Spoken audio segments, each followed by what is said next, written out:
Dengan mempelajari Sirah Nabawiyah, maka makin menambah kecintaan kepadanya. Semoga yang subscribe juga dimudahkan jalannya menuju surga.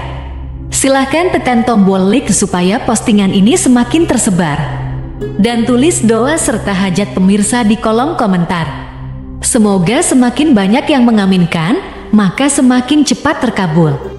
Nabi Sulaiman alaihi salam adalah manusia terkaya sepanjang sejarah kehidupan manusia di muka bumi.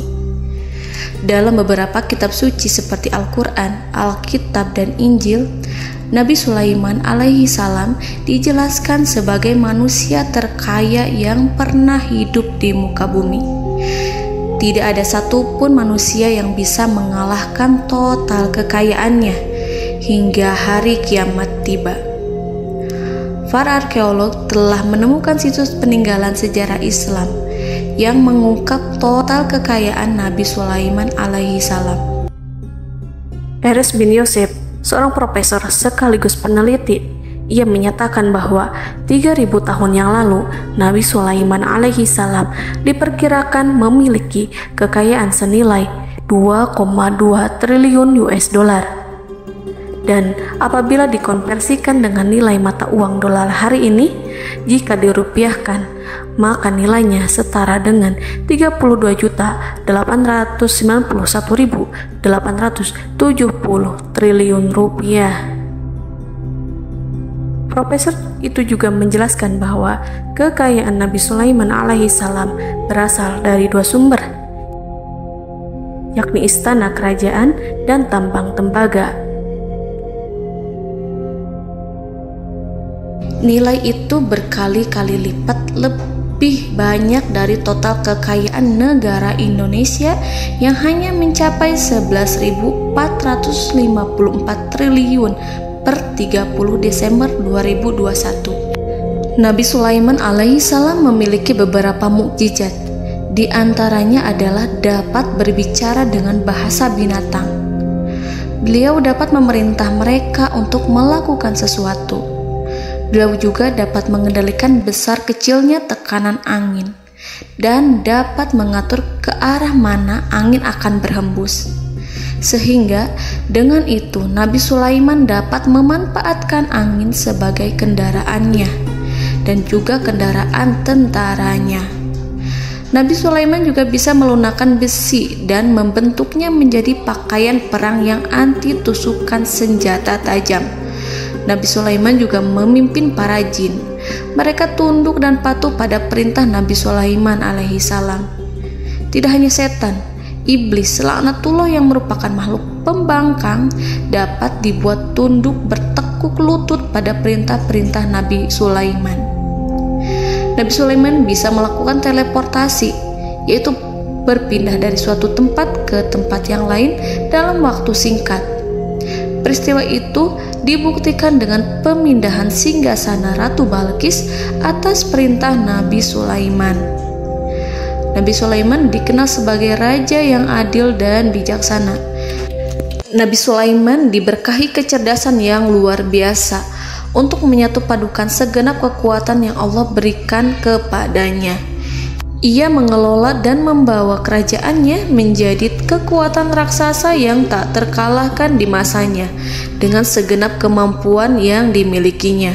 Tentara Nabi Sulaiman adalah tentara terkuat di bumi tanpa ada yang menandingi. Pertanyaan mendasar yang muncul kali ini adalah dari mana sumber kekayaan dan kekuatan Nabi Sulaiman alaihi salam? Untuk mendapat jawaban dari pertanyaan itu, simak video ini sampai akhir. Sebelum itu, mari bantu channel ini terus berkembang dengan cara subscribe dan nyalakan tanda loncengnya. Berikan komentar yang positif dan berikan like serta share video ini. Bismillahirrahmanirrahim. Sungguh kami benar-benar telah menganugerahkan ilmu kepada Daud dan Sulaiman. Keduanya berkata, segala puji bagi Allah yang melebihkan kami dari kebanyakan hamba-hambanya yang mukmin. Sulaiman telah mewarisi Daud dan dia berkata, wahai manusia, kami telah diajari untuk memahami bahasa burung dan kami dianugerahi segala sesuatu. Sesungguhnya semua ini benar-benar karunia yang nyata. Quran Surat An-Naml ayat 15-16. Saudara-saudaraku yang dirahmati Allah, pada ayat di atas disebutkan bahwa Sulaiman telah mewarisi Daud. Nabi Sulaiman mewarisi Nabi Daud dalam sisi kenabian dan kekuasaan, bukan mewarisi harta, karena para nabi tidak mewariskan harta. Sebab sepeninggalan mereka, harta para nabi menjadi sedekah bagi orang-orang yang ada di sekitarnya, yaitu orang-orang fakir dan orang-orang yang membutuhkan. Dan harta para nabi tidak dikhususkan bagi kalangan keluarganya. Rasulullah Shallallahu Alaihi Wasallam bersabda, "Kami para nabi tidak mewariskan." Nabi Sulaiman mewarisi kenabian dari Nabi Daud. Ini adalah hal yang jelas. Allah telah memilihnya sebagai nabi dari Bani Israel. Begitu juga Allah telah memberinya kekuasaan kerajaan sehingga ia menjadi pemimpin Bani Israel. Barangkali sesuatu yang paling penting yang diwarisi oleh Nabi Sulaiman dari Nabi Daud adalah tradisi militer. Kemajuan militer yang dahsyat telah berpindah kepada Nabi Sulaiman. Nabi Daud sebenarnya adalah seorang pengembala kambing yang sangat miskin, tetapi seiring dengan perjalanan waktu, ia menjadi komandan pasukan tiada tanding. Nabi Daud alaihi salam mengetahui bahwa kekuatan hakiki yang mengatur alam semesta adalah kekuatan Allah. Ketika Nabi Daud mengelurkan tangannya dan memegang potongan batu, lalu beliau melemparkannya dengan ketepel ke arah Jalut, kepala Jalut retak dan ambruk menghantam tanah. Ini sebagai bentuk demonstrasi kekuatan darinya. Kehadiran Nabi Daud mengubah pasukan Bani Israel, di mana mereka sebelumnya lari jika berhadapan dengan musuh. Maka kini keberadaan mereka mulai diperhitungkan di masa hidupnya. Nabi Daud mengalami peperangan yang sangat banyak, tapi Al-Quran tidak menceritakan secara terperinci. Hal itu dikarenakan karena Al-Quran adalah kitab dakwah di jalan Allah, bukan kitab sejarah. Al-Quran hanya menceritakan di dalam Al-Quran surat Shad ayat 20, "Dan kami kuatkan kerajaannya, kerajaan Daud." Ayat tersebut berarti bahwa Nabi Daud belum terkalahkan dalam peperangan yang diikutinya. Di samping dukungan yang Allah berikan kepadanya, juga pasukan dan rakyatnya, di mana mereka adalah orang-orang yang bertauhid, menyerahkan diri kepada Allah. Allah Subhanahu wa Ta'ala mengajarkan kepada Nabi Daud hal-hal yang menjadikan pasukannya memiliki keistimewaan yang dengannya mereka dapat mengalahkan pasukan-pasukan lain, pasukan-pasukan besar yang ada di bumi pada saat itu. Allah Subhanahu wa Ta'ala berfirman dalam surat Saba ayat 10, "Dan kami telah melunakkan besi untuknya." Baju besi mungkin akan menjadi masalah dalam benak kita. Ketika orang-orang yang berperang, baju besi cukup mengganggu gerakan mereka. Kita bisa membayangkan ketika ada dua orang berperang, salah satu dapat bergerak bebas, sementara yang lainnya tidak leluasa bergerak karena tertahan dengan pakaiannya. Namun, dengan kekuasaan Allah, Nabi Daud dapat melunakkan besi dan membuat baju besi yang ringan, yang mudah untuk digunakan. Ini adalah kemajuan penting yang Allah berikan kepada Nabi Daud dan tentaranya. Kemajuan itu kemudian diajarkan, diwariskan dan dimiliki oleh Nabi Sulaiman alaihi salam. Nabi Sulaiman memiliki pasukan dahsyat yang melebihi pasukan manapun di bumi saat itu, atau bahkan mungkin saat ini.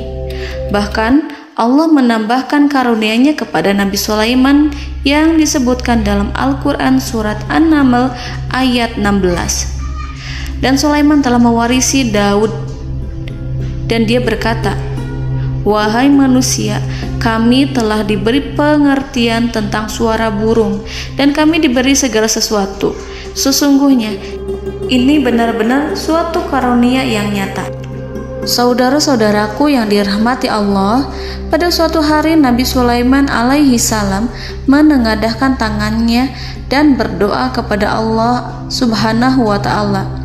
Antara hati Nabi dan Allah tidak ada penghalang, tidak ada jarak, tidak ada sekatan waktu, tidak ada satupun dari para nabi yang berdoa kepada Allah kecuali doanya pasti dikabulkan. Doa Nabi Sulaiman alaihi salam direkam dalam Al-Quran surat Shad ayat 35. Nabi Sulaiman berkata, "Ya Tuhanku, ampunilah aku, anugerahkanlah kepadaku kerajaan yang tidak dimiliki oleh seorang pun sesudahku." Nabi Sulaiman menginginkan dari Allah sesuatu kerajaan yang belum pernah diperoleh oleh siapapun setelahnya. Allah Subhanahu wa ta'ala mengabulkan doa Nabi Sulaiman dan memberinya kerajaan tersebut. Nabi Sulaiman mewarisi kekuasaan, kenabian, hikmah ilmu dari Nabi Daud alaihi salam. Orang-orang menyebut Nabi Sulaiman Al-Hakim, Sulaiman yang bijaksana.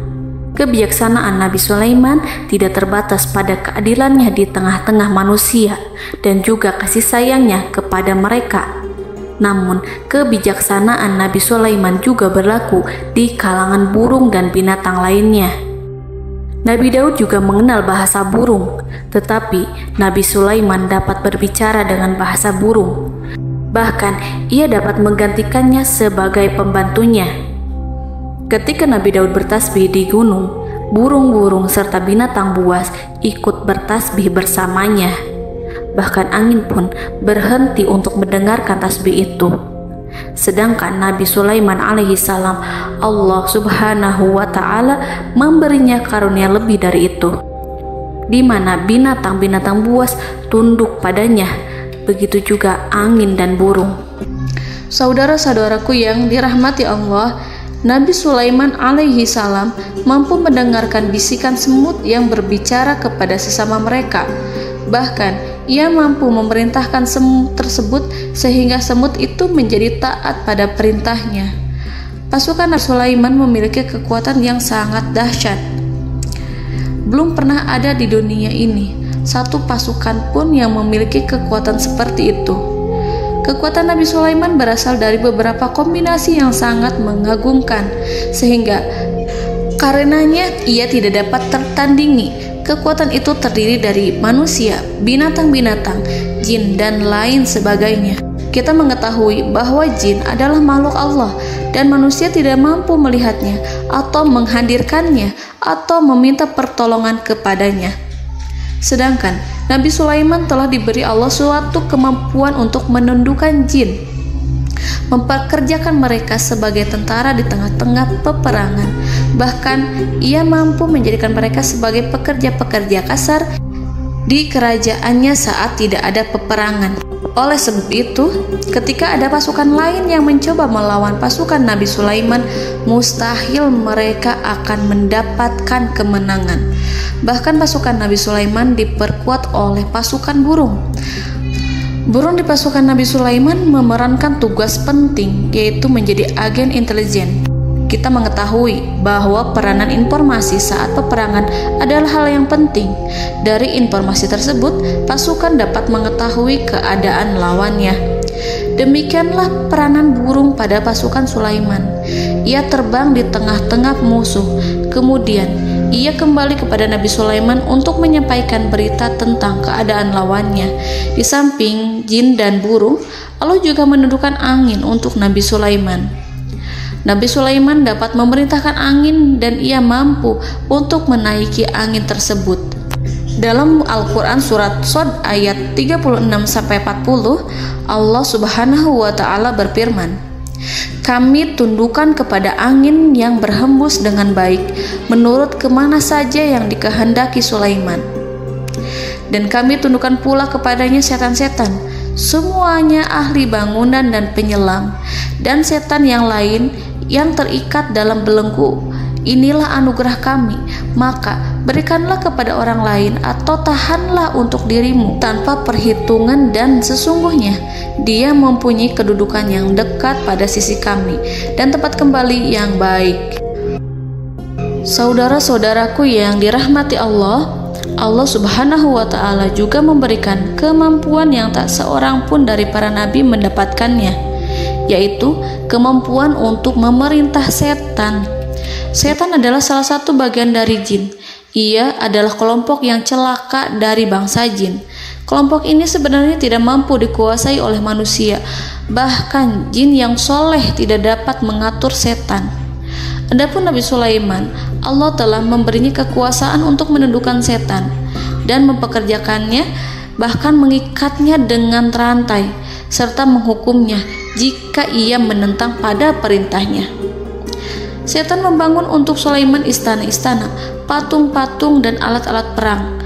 Bahkan setan-setan itu menyelam ke dasar lautan untuk mengeluarkan permata dan yakut untuk Sulaiman. Jika di antara setan yang menentang perintahnya, maka Nabi Sulaiman alaihi salam mengikatnya dengan rantai. Ini semua menunjukkan kekayaan Nabi Sulaiman dan kekuasaannya, di mana ia mampu mengatur banyak makhluk di bumi ini.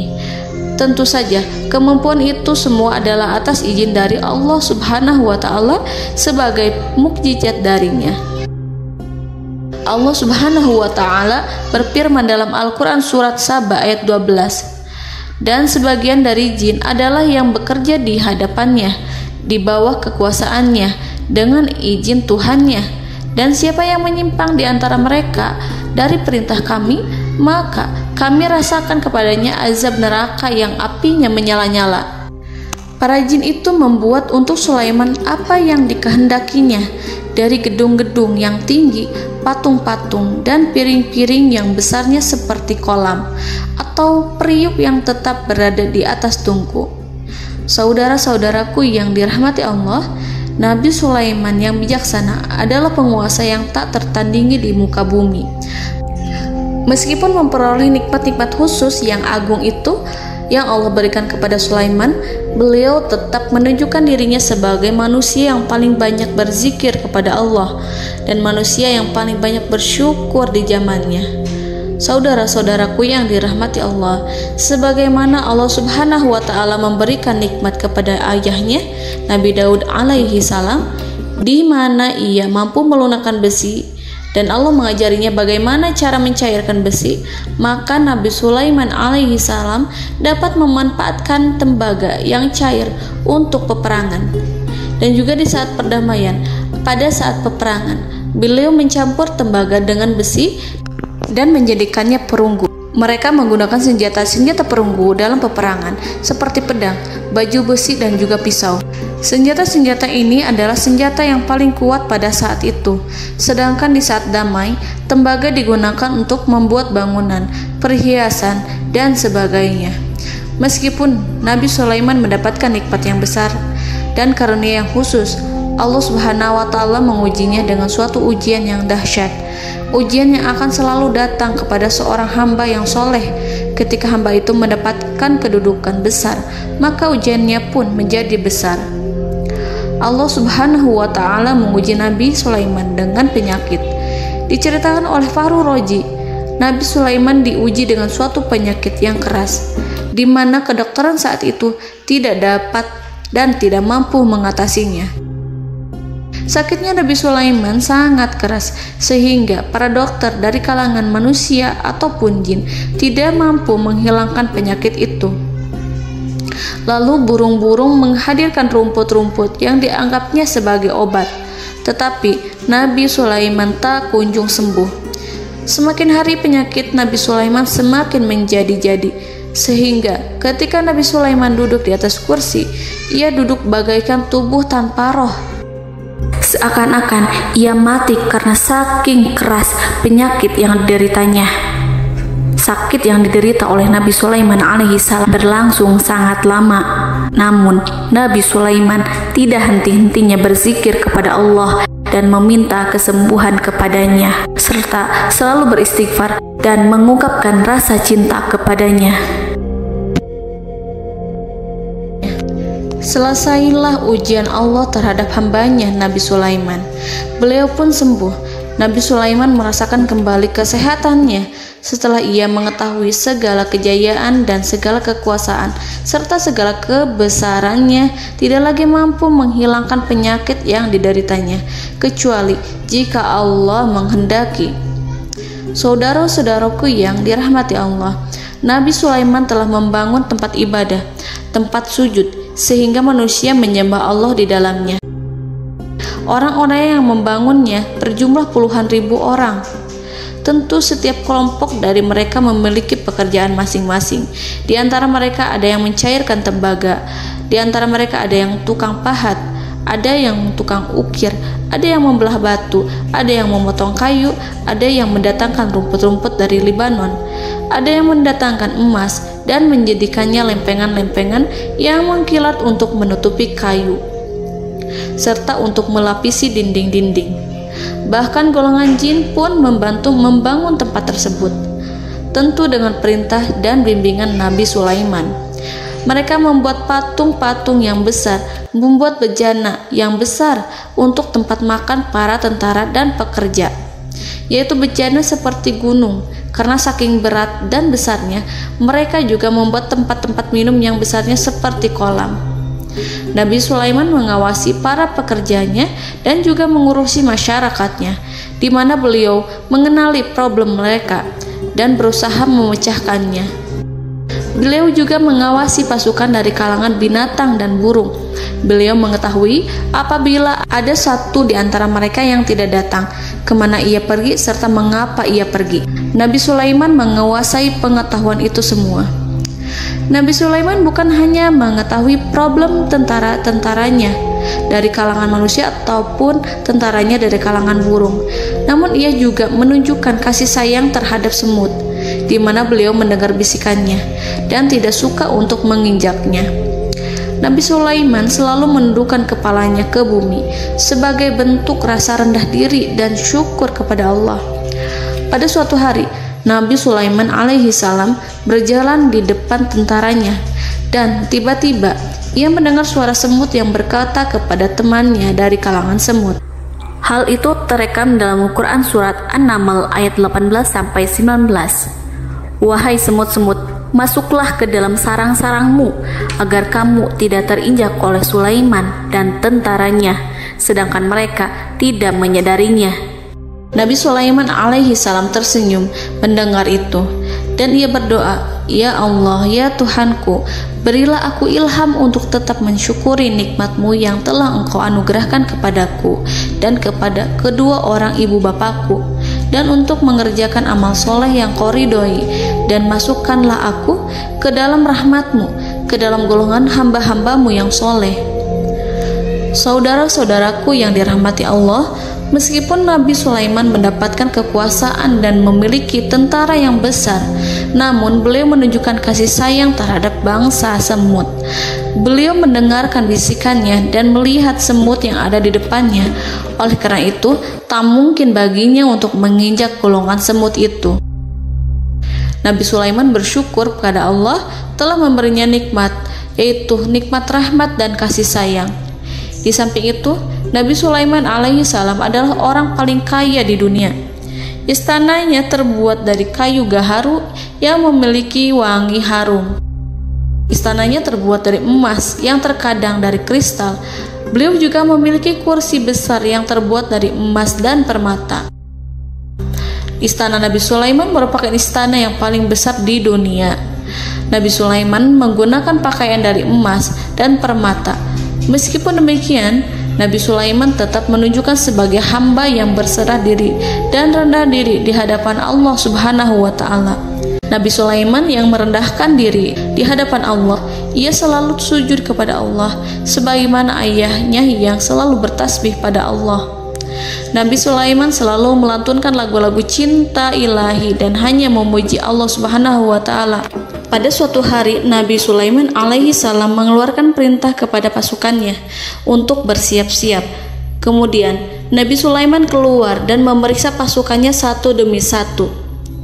Kelompok yang pertama adalah kelompok manusia. Nabi Sulaiman memperhatikan kesiapan mereka. Lalu Nabi Sulaiman mengeluarkan perintah-perintah kepada mereka. Kemudian Nabi Sulaiman memeriksa kelompok jin dan menyampaikan perintahnya kepada mereka. Beliau memenjarakan jin yang tampak bermalas-malasan saat bekerja. Lalu beliau memeriksa binatang dan berkata kepada mereka, apakah mereka sudah makan dengan baik? Apakah mereka tidur dengan nyenyak? Apakah ada yang mengadu pada mereka, misalkan karena penyediaan makanan yang tidak layak? Apakah ada di sana yang sakit dan lain sebagainya? Ketika Nabi Sulaiman merasa puas dengan semuanya, Nabi Sulaiman memasuki tenda tempat berkumpulnya para burung. Nabi Sulaiman alaihi salam kemudian memasuki tenda tersebut, mengamati keadaan di sekitarnya, sehingga beliau mengetahui bahwa ada satu burung yang tidak hadir, yaitu burung hudhud. Mengapa aku tidak melihat burung hudhud?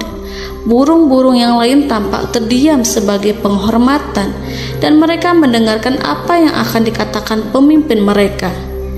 Nabi Sulaiman mengarahkan pandangannya pada semua burung dan tidak menemukan burung hudhud di antara mereka. Tak seekor burung pun yang mengetahui keberadaannya.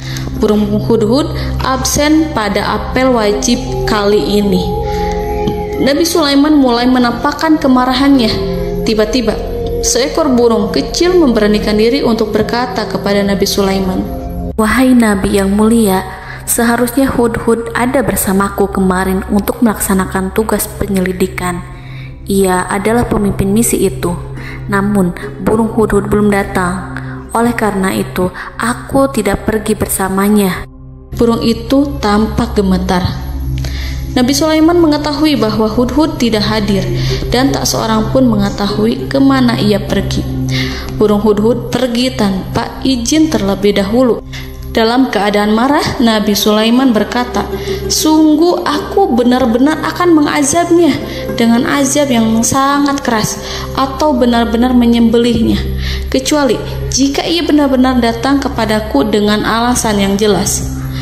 Kawanan burung-burung mengetahui bahwa Nabi Sulaiman sedang marah dan telah menetapkan untuk menyiksa burung hudhud atau menyembelihnya atau justru memaafkannya dengan syarat ia datang dengan membawa alasan yang dapat menyelamatkannya, atau dengan kata lain, burung hudhud dapat memastikan bahwa ia melaksanakan tugas yang penting.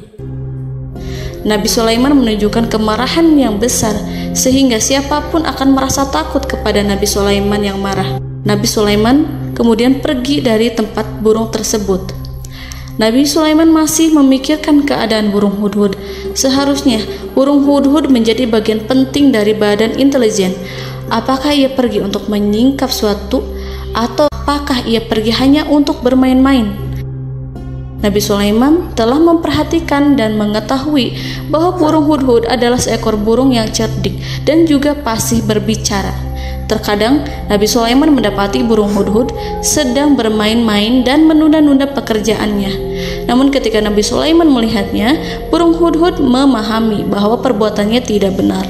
Oleh karena itu, ia tidak boleh menyampur adukan antara waktu serius dan waktu bermain. Tidak lama setelah itu, burung hudhud tiba di tempat para burung. Burung-burung yang lain berkata kepadanya, "Wahai hudhud, pergilah engkau ke tempat Nabi Sulaiman.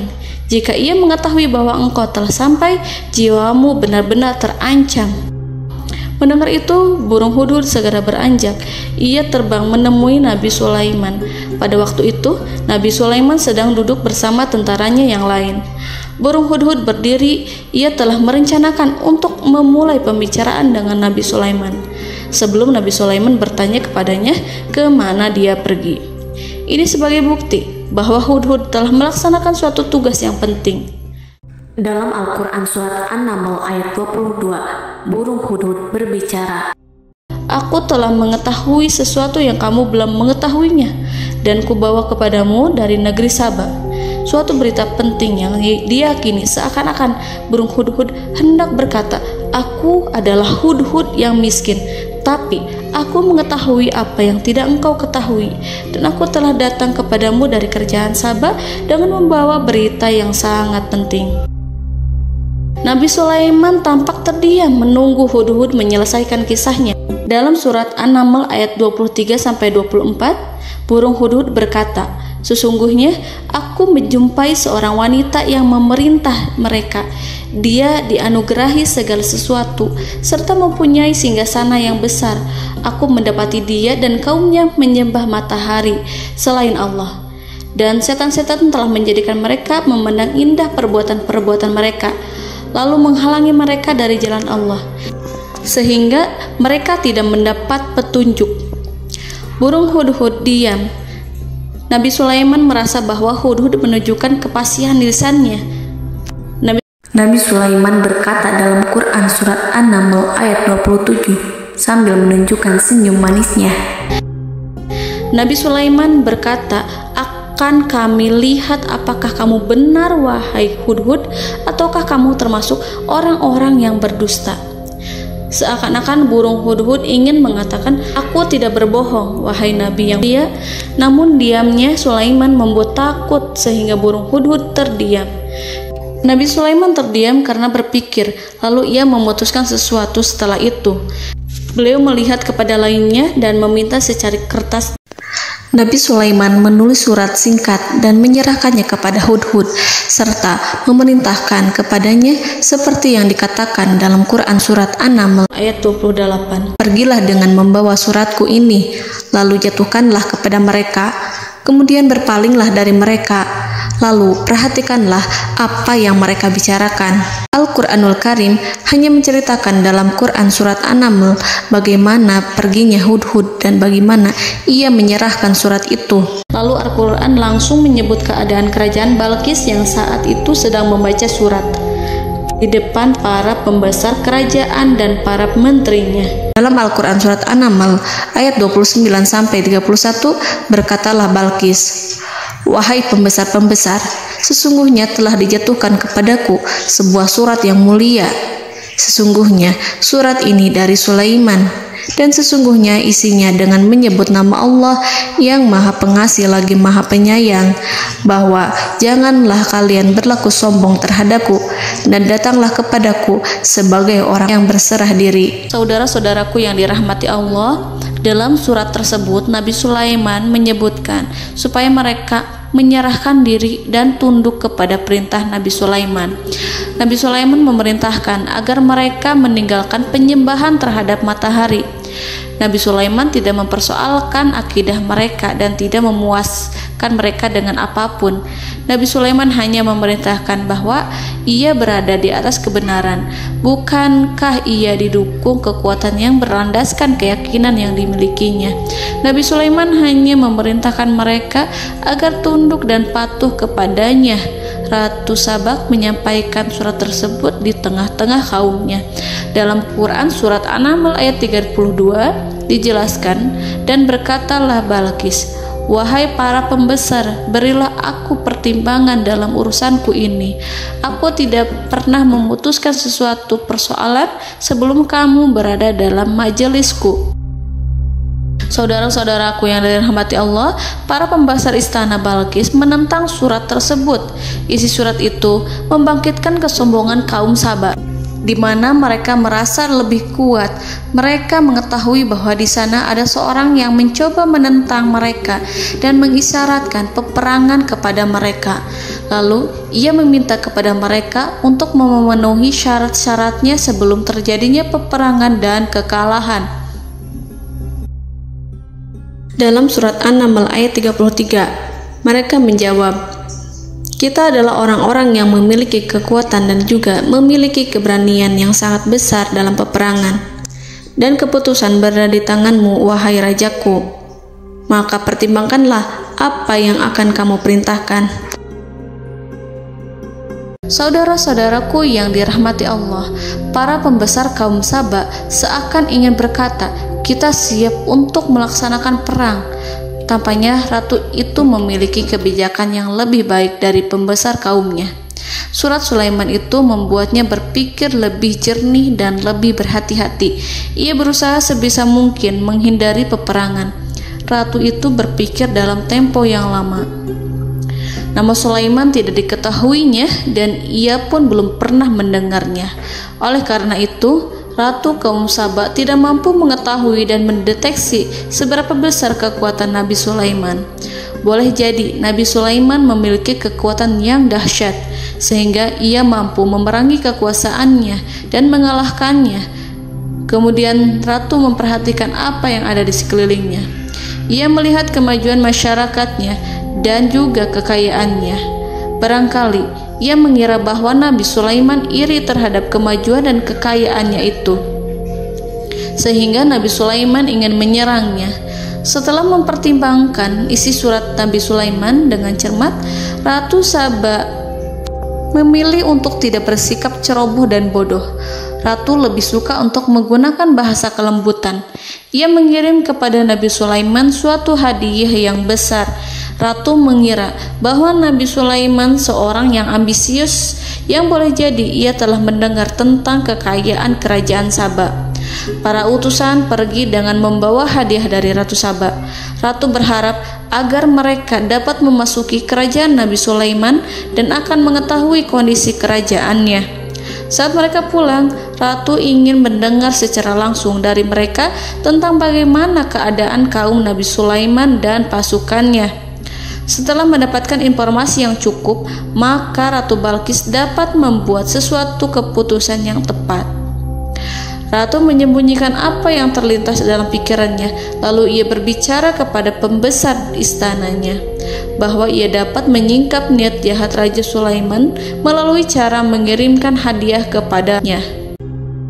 Ratu lebih memilih cara tersebut dan menunggu reaksi dari Nabi Sulaiman. Ratu berhasil memuaskan para pembesar istana, dan untuk sementara ia menghilangkan ide untuk berperang. Karena para raja jika menyerang suatu desa, maka pemimpin desa tersebut adalah orang yang paling banyak mendapatkan kehinaan. Akhirnya, para pembesar kaumnya merasa puas dengan pikiran Ratu Balqis. Saudara-saudaraku yang dirahmati Allah, dalam surat An-Naml ayat 34-35 dijelaskan, Ratu Balqis berkata, "Sesungguhnya raja-raja apabila memasuki suatu negeri, niscaya mereka akan membinasakannya dan menjadikan penduduknya yang mulia menjadi hina.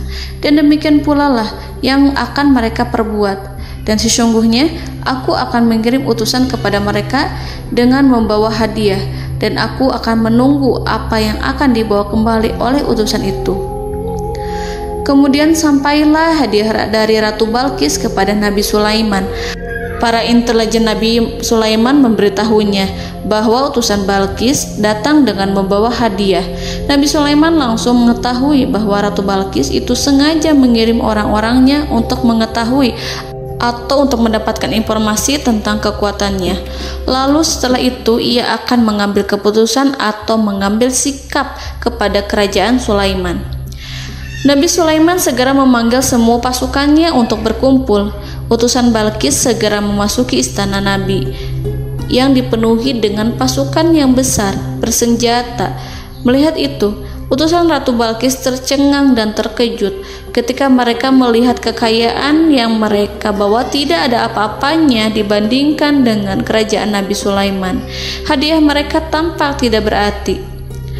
Emas yang mereka bawa tampak tidak memiliki makna saat mereka memasuki istana Nabi Sulaiman yang terbuat dari kayu-kayu pohon gaharu yang mengeluarkan bau yang harum serta dihiasi dengan emas permata.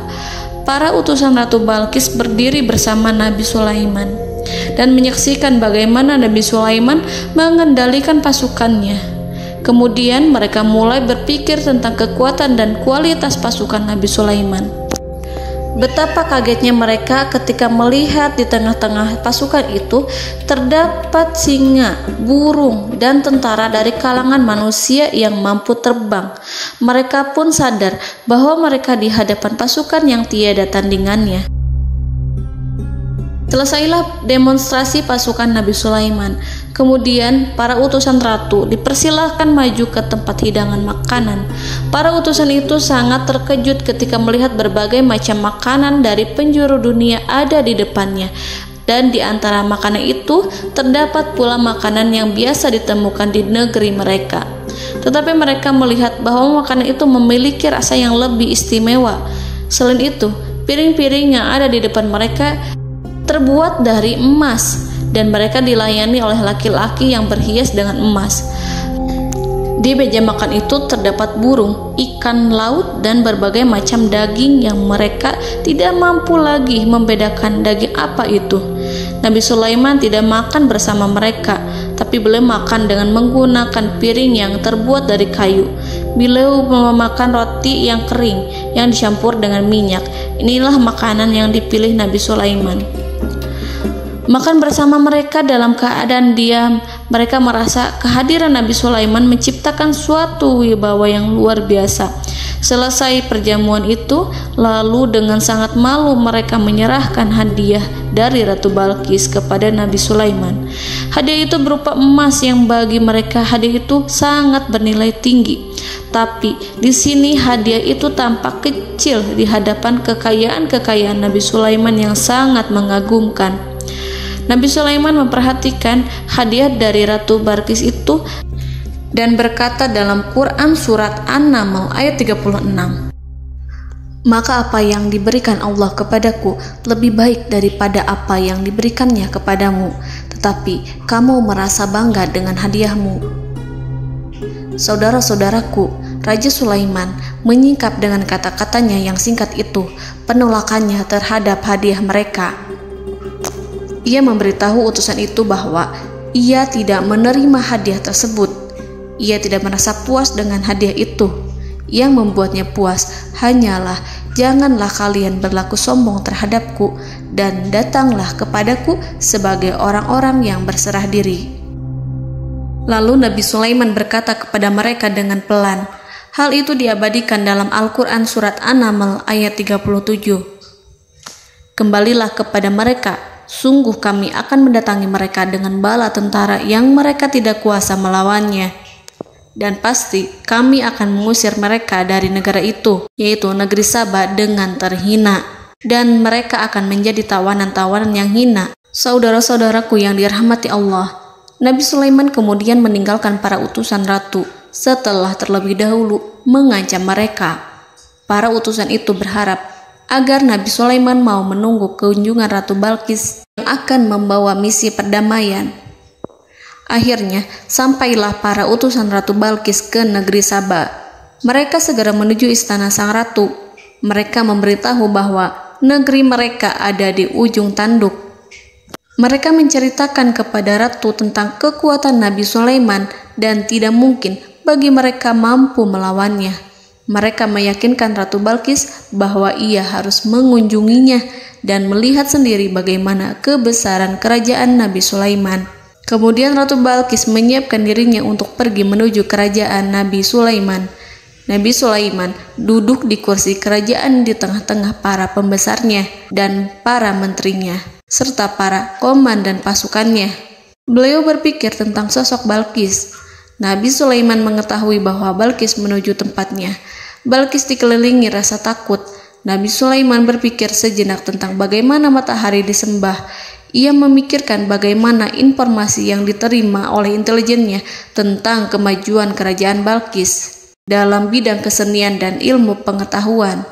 Nabi Sulaiman bertanya kepada dirinya sendiri, apakah kemajuan menjadi penghalang untuk mengetahui kebenaran? Apakah ratu itu senang dengan kekuatan yang dicapainya? Dan ia membayangkan bahwa kekuatannya adalah segalanya. Dengan kemajuan yang dimilikinya, Nabi Sulaiman ingin membuat kejutan agar ratu mengetahui bahwa Islam yang diyakini oleh Nabi Sulaiman adalah satu-satunya yang mampu mendatangkan kemajuan dan kekuatan yang hakiki, sehingga ia dapat membandingkan antara keyakinannya dalam menyembah matahari beserta kemajuan yang dicapainya dengan keyakinan Nabi Sulaiman beserta kemajuan yang diraihnya. Saudara-saudaraku yang dirahmati Allah, para mata-mata Nabi Sulaiman telah memberitahunya bahwa hal yang sangat disegani dan dikagumi oleh kaum Balqis adalah kerajaan Saba, yaitu singgasana Ratu Balqis. Singgasana itu terbuat dari emas dan batu delima. Singgasana tersebut dijaga oleh penjaga yang sangat disiplin, di mana mereka tidak pernah lalai sedikit pun. Oleh karena itu, sangat tepat apabila Nabi Sulaiman menghadirkan singgasananya di sini, di kerajaannya. sehingga ketika ratu tiba, maka ia dapat duduk di atasnya. Nabi Sulaiman ingin membuat kejutan kepadanya dan menunjukkan bahwa kemampuannya tersebut yang berlandaskan pada keislaman. Nabi Sulaiman melakukan yang demikian itu dengan harapan agar si ratu tunduk kepadanya. Ide itu terlintas dalam diri Nabi Sulaiman. Lalu ia mengangkat kepalanya dan menoleh kepada anak buahnya. Hal itu diabadikan dalam Quran Surat An-Naml ayat 38. Wahai para pembesar, siapakah di antara kamu sekalian yang sanggup membawa singgasananya kepadaku sebelum mereka datang kepadaku sebagai orang-orang yang berserah diri? Saudara-saudaraku, perhatikanlah ungkapan pikiran Nabi Sulaiman tersebut. Semua pemikirannya berkisar tentang keislaman para penyembah matahari, tentang bagaimana beliau dapat memberikan petunjuk kepada mereka di jalan Allah. Yang pertama menjawab pertanyaan Nabi Sulaiman adalah jin Ifrit. Dalam Quran Surat An-Naml ayat 39, berkatalah Ifrit yang cerdik dari golongan jin, "Aku akan datang kepadamu dengan membawa singgasana itu sebelum kamu berdiri dari tempat dudukmu. Sesungguhnya aku benar-benar kuat untuk membawanya, lagi dapat dipercaya." Nabi Sulaiman berdiri dari tempat duduknya. Setelah 1 jam atau 2 jam, jin itu berjanji kepadanya untuk menghadirkan singgasana Balkis. Sebelum itu, istana Nabi Sulaiman di Palestina, sedangkan istana Balkis terletak di Yaman. Antara singgasana tersebut dengan singgasana Nabi Sulaiman berjarak lebih dari ribuan mil. Barangkali pesawat yang cepat sekalipun yang kita kenal hari ini tidak akan mampu membawa dan mendatangkan istana itu dalam waktu 1 jam.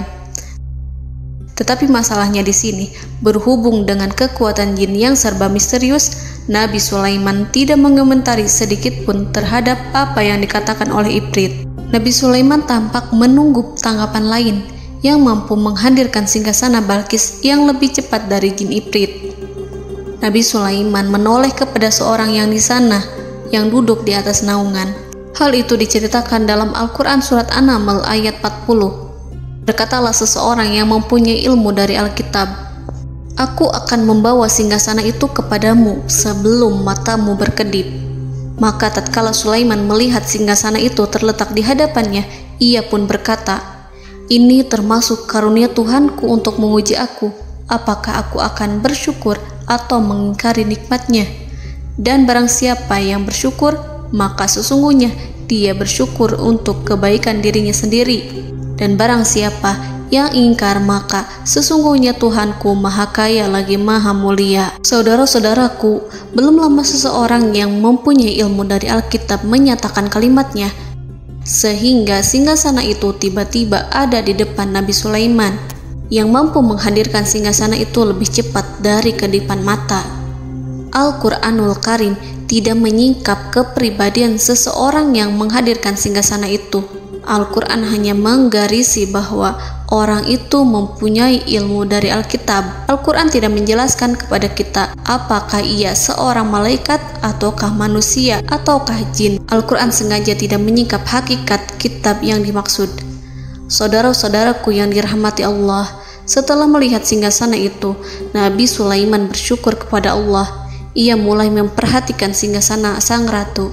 Singgasana tersebut merupakan simbol pembangunan dan juga kemajuan, tetapi tampaknya ia hanya sesuatu yang biasa saja jika dibandingkan dengan kekuasaan dan kebesaran ciptaan yang dibuat oleh manusia dan jin di kalangan istana Nabi Sulaiman. Nabi Sulaiman memikirkan dalam tempo yang sangat lama singgasana Ratu Balkis itu. Kemudian beliau memerintahkan agar singgasana itu diperbaiki, sehingga saat Ratu Balkis datang, dia akan mengujinya. Apakah Ratu Balkis dapat mengenali singgasananya ataukah tidak?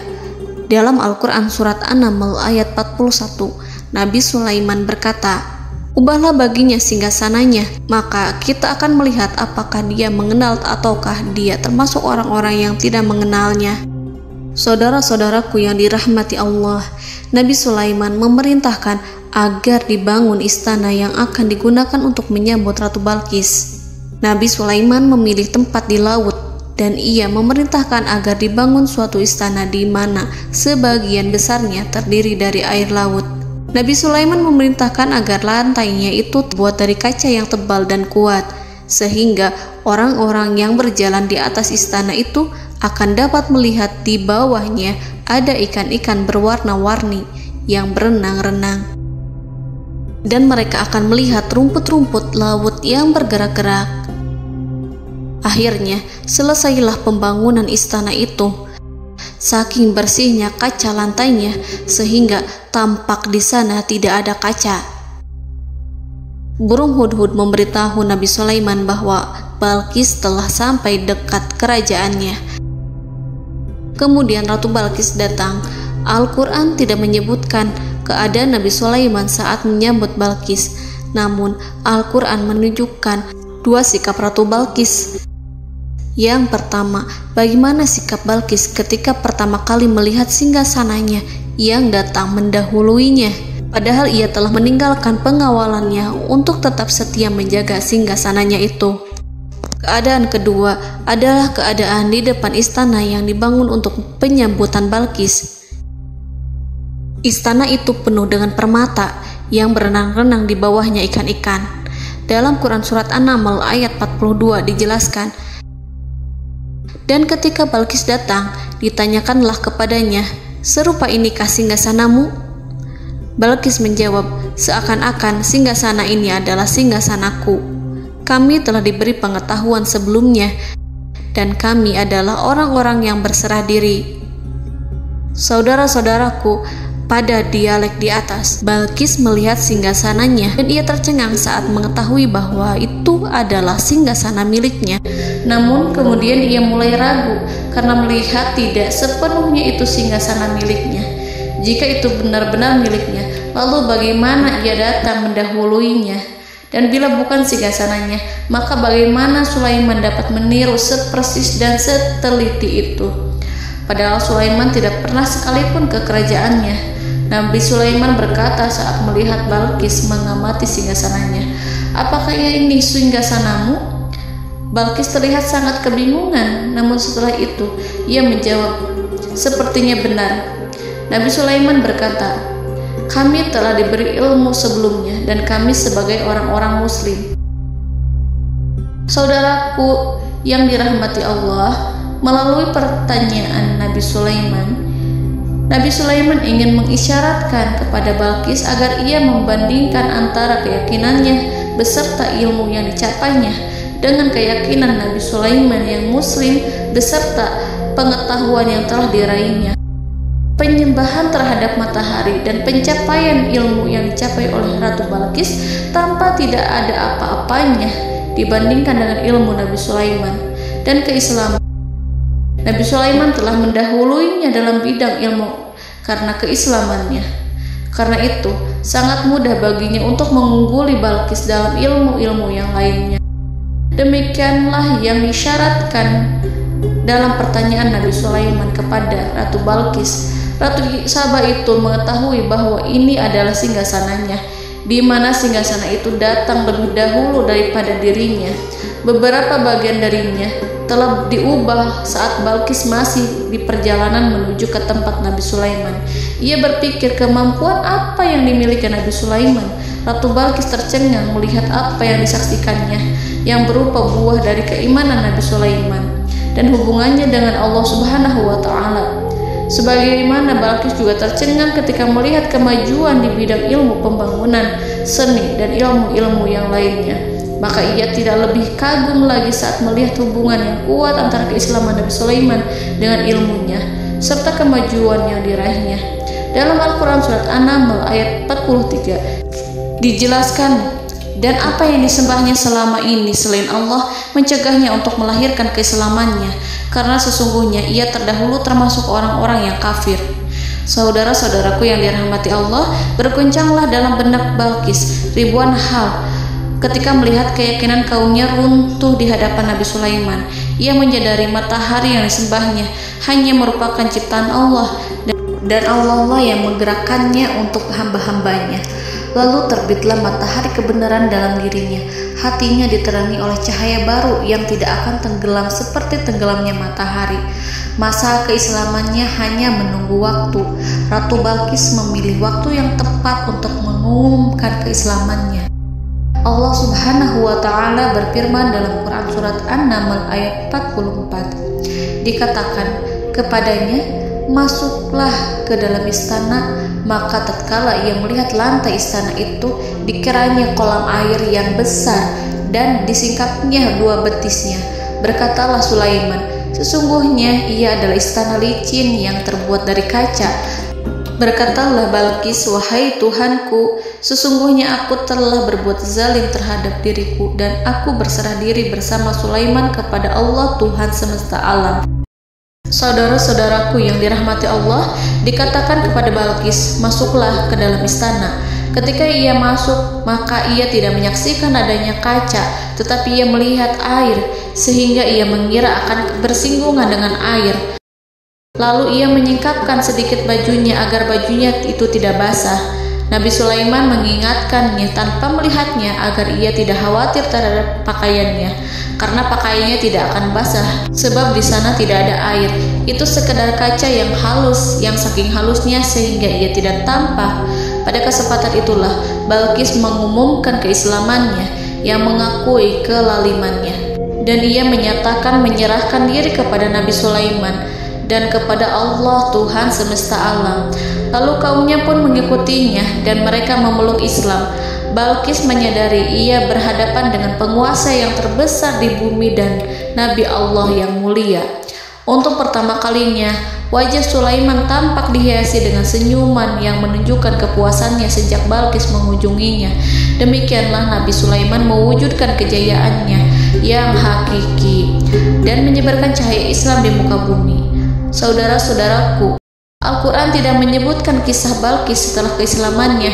Para ahli tafsir mengatakan bahwa ia menikah dengan Nabi Sulaiman. Selain itu, ada yang mengatakan bahwa ia menikah dengan salah satu orang dekat Nabi Sulaiman. Ada juga yang mengatakan bahwa sebagian Raja Habasyah adalah keturunan dari buah perkawinan ini. Wallahu a'lam bishawab. Saudara-saudaraku yang dirahmati Allah, Nabi Sulaiman hidup di tengah-tengah kejayaan dan kemuliaan di bumi. Kemudian Allah menetapkan kematian untuknya, sebagaimana kehidupan Sulaiman berada di puncak kemuliaan dan kejayaan yang penuh dengan keajaiban yang luar biasa, maka kematiannya pun merupakan tanda-tanda kebesaran Allah yang penuh dengan keajaiban. Demikianlah bahwa kematiannya sesuai dengan kehidupannya, sesuai dengan kejayaannya. Allah berfirman tentang kematian Sulaiman di dalam Al-Quran Surat Saba ayat 14. Maka tatkala kami telah menetapkan kematian Nabi Sulaiman, tidak ada yang menunjukkan kepada mereka kematiannya itu kecuali rayap yang memakan tongkatnya. Maka tatkala ia telah tersungkur, tahulah jin bahwa kalau sekiranya mereka mengetahui yang gaib, tentulah mereka tidak akan tetap dalam siksa yang menghinakan. Saudara-saudaraku, kemampuan Nabi Sulaiman untuk menundukkan jin dan mempekerjakan mereka serta hubungan mereka dengan semua itu menimbulkan fitnah di tengah-tengah manusia dalam hal tertentu. Kematian Nabi Sulaiman merupakan batasan jawaban terhadap fitnah ini. Kami tidak mengetahui siapa yang mengklaim bahwa jin mengetahui hal yang gaib. Apakah itu setan yang terkutuk, atau jin yang bodoh, atau manusia yang tertipu? Kami tidak mengetahui siapa yang bertanggung jawab terhadap tersebarnya isu yang keliru ini. Yang kita ketahui adalah bahwa hal tersebut adalah mempengaruhi sebagian manusia dan jin. Barangkali manusia berkata kepada diri mereka, selama jin melakukan perbuatan yang luar biasa ini, maka apa gerangan yang menjadikan mereka tidak mengetahui hal yang gaib itu? Manusia itu lupa bahwa kunci kegaiban berada di tangan Allah. Masalah ilmu gaib tidak akan mampu dikuasai oleh jin dan manusia. Hanya Dia yang mengetahuinya, dan manusia diberitahu hanya sedikit sekali. Saudara-saudaraku yang dirahmati Allah, seakan-akan Allah telah merencanakan bahwa kematian Sulaiman bertujuan untuk menghancurkan pemikiran itu, yaitu pemikiran bahwa jin mengetahui hal-hal yang gaib. Jin bekerja untuk Nabi Sulaiman selama beliau hidup, dan tatkala beliau meninggal, maka tugas mereka menjadi bebas.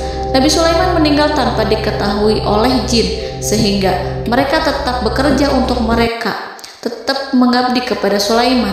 Seandainya mereka mengetahui hal yang gaib, niscaya mereka tidak akan meneruskan pekerjaan mereka. Saudara-saudaraku, pada suatu hari Nabi Sulaiman memasuki mihrabnya untuk itikaf ibadah dan beribadah kepada Allah. Tak seorang pun yang berani mengganggu khalwatnya. Mihrab Sulaiman terletak di puncak gunung dan dindingnya terbuat dari permata. Pada suatu hari, Nabi Sulaiman duduk bersandar pada tongkatnya dan ia tampak tenggelam dalam tafakur. Beliau berzikir pada Allah hingga rasa kantuk menguasainya. Lalu setelah itu malaikat maut menemuinya.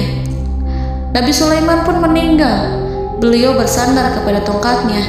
Jin melihatnya dan mengira bahwa beliau sedang sholat, sehingga mereka pun terus melanjutkan pekerjaannya. Berlalulah hari demi hari yang panjang. Datanglah rayap, yaitu semut kecil yang memakan kayu. Hewan itu mulai memakan tongkat Nabi Sulaiman.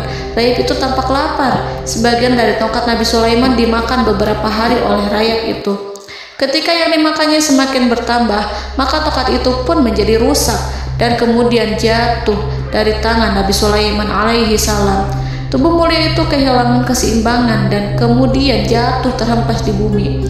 Tatkala tubuh suci itu tersungkur, maka manusia segera menuju ke arahnya. Mereka menyadari dan mengetahui bahwa Nabi Sulaiman telah meninggal dalam waktu yang lama. Jin menyadari bahwa mereka tidak mengetahui hal yang gaib, dan manusia pun mengetahui hakikat ini. Seandainya jin mengetahui hal yang gaib, niscaya ia tidak akan meneruskan siksa yang hina. Mereka tidak akan bekerja kepada Sulaiman. Demikianlah Nabi Sulaiman alaihi salam meninggal dalam keadaan duduk dan sholat di mihrabnya. Lalu berita itu tersebar bagaikan api di bumi.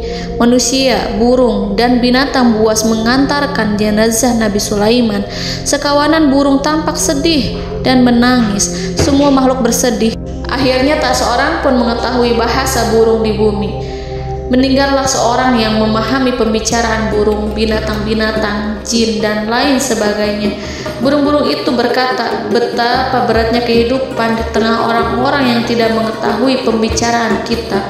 Allahu a'lam.